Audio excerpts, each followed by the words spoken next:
India versus Pakistan football match was back after a long time और आज हमको बिल्कुल भी निराशा नहीं हुई। इंडिया ने ये गेम 4-0 से जीत लिया। इंडिया वर्सेस पाकिस्तान की गाइस अगर बात होती है, वो चाहे कोई भी गेम हो, क्रिकेट हो, फुटबॉल हो, हॉकी हो, बस गेम नहीं भी हो, इंडिया वर्सेस पाकिस्तान जब आमने सामने आते तो दोनों ही कंट्रीज़ की काफ़ी पैशन, इंटेंसिटी और लाइक प्यार, आप जो चीज़ की बात कर लो, पैशन जो चीज़ की बात कर लो, हर चीज़ इन्वॉल्व होती है। भले ही आप कोई टॉपिक ना यूज़ करो, बस इंडिया वर्सेस पाकिस्तान की ही बात हो रही है, तो इसमें like people are very much involve in it. और आज इंडिया वर्सेस फुटबॉल का मैच था पाकिस्तान का, और हमको बिल्कुल भी निराशा नहीं हुई ये मैच से। 4-0 से इंडिया ये मैच जीत चुकी है। By the way, if you haven't subscribe guys, please subscribe. बहुत ही मुझे मोटिवेशन मिलता है वीडियो बनाने के लिए। ऑब्वियसली अगर सब्सक्राइबर्स इंक्रीज होंगे तो it will motivate me to make more videos. Anyways, हम मैच की बात करते हैं। और गाइज, मैच की बात स्टार्ट करने से पहले सबसे पहले तो मैं थैंक यू बोलना चाहूँगा नम्मा बेंगलुरु के क्राउड को। भाई, आज वेडनेसडे का दिन था, इंडिया वर्सेस पाकिस्तान की मैच की वह है जिस दिन वेडनेसडे का दिन था। ऑफिस का ये पीक डे होता है, अगर आप ऑफिस के आवर्स की बात करेंगे तो एकदम मिडल में ये दिन आता है वेडनेसडे। और लाइक 12-13 हज़ार का क्राउड अगर आप कोई एक्सपेक्ट कर रहा था, मेरे हिसाब से मैं तो ये एक्सपेक्ट कर रहा था कि 12-13-15 हज़ार हो जाए तो ये बहुत ही अच्छी होगी इंडियन फुटबॉल के लिए बात। But 23,000, almost 22,800 people Bengaluru stadium, Kanteerava जो स्टेडियम बेंगलुरु एफसी का जो होम है, वहाँ पे आए इंडिया वर्सेस फुटबॉल, इंडिया को सपोर्ट करने भाई। तो उसके लिए तो मैं बहुत ही ज़्यादा लाइक अच्छा लगा देख के कि फाइनली इंडिया में, इससे पहले ओडिशा में हमको 12-13 हज़ार का क्राउड देखने को मिला। बहुत लोग बोल रहे थे कि ओडिशा में इतना क्राउड नहीं आएगा, टर्न अप नहीं होगा, बट आई थिंक ओडिशा की जो भी जनता है उन्होंने ये चीज़ को पर्सनली ले लिया। और भाई, इंडिया वर्सेस जो लेबनान की फाइनल मैच थी, उसमें भी क्या एटमॉस्फियर था। और फिर इंडिया वर्सेस पाकिस्तान की जो फर्स्ट मैच, नो डाउट कि एक बैंगर स्टार्ट था। लाइक इंडिया वर्सेस पाकिस्तान को कुछ सोच कर ही ये मैच लाइक एक ग्रुप में रखा गया। वैसे तो ये ग्रुप की अलॉटमेंट होती है, बट मुझे नहीं लगता है कि इंडिया वर्सेस पाकिस्तान जब होते हैं तो इनको कोई दूसरे ग्रुप में डाला जाता है। वर्ल्ड कप में भी काफ़ी बार हमको देखने मिलता है। So yes, India versus Pakistan को काफ़ी सोच के ये ग्रुप में रखा गया होगा। एंड इंडिया वर्सेस पाकिस्तान ने डिसअपॉइंट बिल्कुल भी नहीं किया क्राउड को। 23,000 पीपल गाइज, स्टार्टिंग से फर्स्ट मिनट से इतनी आवाज़ हो रही थी। लाइक मैं अपने ऐप में देख रहा था एंड फैन कोड में, आई कैन ओनली इमेजिन कि भाई स्टेडियम में कितनी आवाज़ हो सकती है। चैंट्स हो रहे थे। एंड जो भी बीएफसी के जो वहाँ पे सपोर्टर्स, वेस्ट ब्लॉक ब्लूज जो है, वहाँ की जो बीएफसी के फेमस सपोर्टर्स है, उनका एक फ़ैन क्लब टाइप है, तो उनके भी हमको सपोर्टर्स दिख रहे थे। और डेफिनेटली वो काफ़ी ज़्यादा लाउड वॉइस में थे, जिसके साथ क्राउड भी ज्वाइन इन हो रहा था। सो यार, thank you so much Bengaluru, सबसे पहले तो हम सबको ये बोलना चाहिए। एंड होप कि ये ट्रेंड कंटिन्यू रहे, पूरे जितने भी सैफ कप के जितने भी इंडिया के मैचेस होंगे और दूसरे मैचेस भी, होप करते हैं कि क्राउड अच्छा आएगा और इंडिया वर्सेस जितनी भी टीम्स होगी और दूसरे टीम्स की मैचेस भी उनको देखेगा। और गाइज, यहाँ पे मैं एक ऑफ टॉपिक चीज एक और बोलना चाहूँगा। लाइक पाकिस्तान की जो टीम थी, उनको हमको ये थोड़ा एक्नॉलेजमेंट देना पड़ेगा, बिकॉज वो 12 घंटा पहले आई थिंक इंडिया में लैंड हुए थे, मॉरिशियस से उनकी फ़्लाइट थी।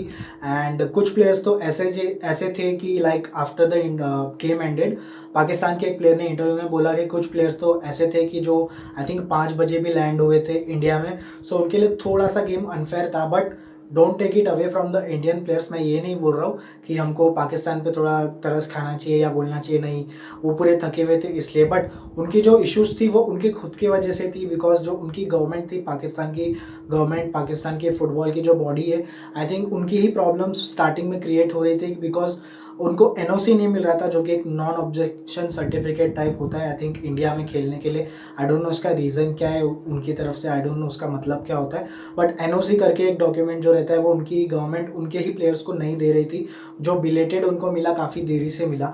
और ऑब्वियसली जब उनको ये मिला, उनके बाद उसके बाद ही मॉरिशियस से उन्होंने आई थिंक अप्लाई किया फॉर इंडियन वीज़ास। तो Indian visa I think Saturday Sunday को आई थिंक बंद होती है गवर्नमेंट की जो ऑफिस है। फिर जो संडे मंडे एंड तक आई थिंक उनको मिल गया था ये वीज़ा। और उसके बाद 12 घंटे पहले वो फ़्लाइट लेंगे। और फिर ऐसा भी हो गया कि बिकॉज वो काफ़ी एंड में जाके फ़्लाइट बुक कर रहे थे, तो आधे प्लेयर्स चढ़ गए फ़्लाइट में, आधे प्लेयर्स नहीं चढ़ पाए। इसकी वजह से टीम भी पाकिस्तान की जो है वो आगे पीछे पहुंची। तो यहाँ पे थोड़ा सा हमको एक्नॉलेजमेंट देना पड़ेगा कि पाकिस्तान की जो टीम है वो पूरे अच्छी शेप में, अच्छी कंडीशन में नहीं थी। काफ़ी ऑब्वियसली जेटलैक्ड होंगे प्लेयर्स, 12 घंटे का ऑलमोस्ट सफ़र था, 24 आवर्स ट्रैवल कर रहे थे वो ऑब्वियसली। सो या, उनके लिए थोड़ा सा नेगेटिव पॉइंट था। बट एनीवेज, जो भी था वो उनकी खुद की गलती के वजह वजह से था। Finally guys let's talk about the game. 4-0 से ये मैच हमने जीता। और यहाँ पे मैं एक चीज़ और बोलना चाहूँगा, अगर आप ये स्क्रीन पे देख सकते हैं, यहाँ पे मैं ऑब्वियसली एडिट करके डालूंगा, मैंने ट्विटर पे प्रेडिक्ट किया था कि 4-0 से ये गेम हम जीतने वाले हैं और डेफिनेटली, और हम 4-0 से जीत भी गए। सो या you can say I am something of a genius myself. So yeah anyways 4-0 से हमने ये गेम जीता। 3 गोल इसमें से हमारे लेजेंड और कौन हो सकते हैं, सुनील चेत्री भाई ने ये गोल्स मारे। और अभी 90 गोल्स इंटरनेशनली, अगर आप इंटरनेशनल गेम्स की बात कर रहे हो तो 90 गोल्स इन्होंने मार दिए। और मलेशिया के जो एक स्ट्राइकर थे, लेजेंड थे मलेशिया के, उनका नाम तो मुझे अभी याद नहीं आ रहा है, उन्होंने आई थिंक 89 गोल समथिंग मारे थे, 89-88 उनकी कंट्री के लिए। तो अभी वो रिकॉर्ड सुनील चेत्री ने तोड़ दिया है। और अभी I think Sunil Chhetri 3rd rank पे या 4th रैंक पे आ चुके हैं, 4th पे आ चुके हैं आई थिंक। सुनील छेत्री के ऊपर ईरान के जो लेजेंडरी स्ट्राइकर अली दही है, उसके ऊपर आई थिंक मेस्सी है, और मेस्सी के ऊपर रोनाल्डो है। सो भाई ये बिल्कुल भी छोटी कंपनी नहीं है स्ट्राइकर्स के बीच में। सुनील छेत्री जो अभी है टॉप 5 प्लेयर्स, बिल्कुल भी छोटी कंपनी है इन जैसे बड़े बड़े स्ट्राइकर्स के बीच में। अगर आपका नाम लिया जा रहा है तो definitely Sunil Chhetri is one of the one of the नहीं गोटेड प्लेयर ही है मेरे हिसाब से इंडिया के अब तक के, जहाँ तक कि मैंने ऑब्जर्व किया है। 3 गोल्स मारे। सबसे पहला गोल तो एकदम इजी था, पाकिस्तान के प्लेयर ने, गोलकीपर ने कुछ मिस्टेक कर दी, सिंपल एक किक थी उनकी, वो मिस किक हो गई। और सुनील छेत्री ऑब्वियसली ये गोल, खुला गोल तो मिस करने वाले हैं नहीं। सेकेंड गोल भी एक पेनल्टी था, क्लियर पेनल्टी था, हाथ उनका बाहर आया था, अननेचुरल पोजीशन, जो आजकल बहुत यूज़ होता है टर्म, अननेचुरल पोजीशन में उनका हाथ था पाकिस्तान के प्लेयर का। सो यहाँ पे जो रेफरिंग भी थी काफ़ी अच्छी थी, रेफरी ने डायरेक्ट स्पॉट पे बताया और penalty obviously Sunil Chhetri convert कर दिया। और उसके बाद सेकेंड हाफ में जो 2 गोल मैंने प्रेडिक्ट किया था, सेकेंड हाफ के भी 2 गोल आ गए। Once again penalty Sunil Chhetri के। भाई डिफेंड करना, सबसे पहले तो अगर आपको डिफेंड करना है तो you don't touch the man. आजकल ऐसा हो गया है लाइक डिफेंड की गाइस, आप जितना प्लेयर को पकड़ोगे, जितना उसको फिजिकल होगे मेरे हिसाब से, तो 9 आउट ऑफ लाइक 10 में से 9 बार वो आपके अगेंस्ट ही वो डिसीजन जाने वाला है।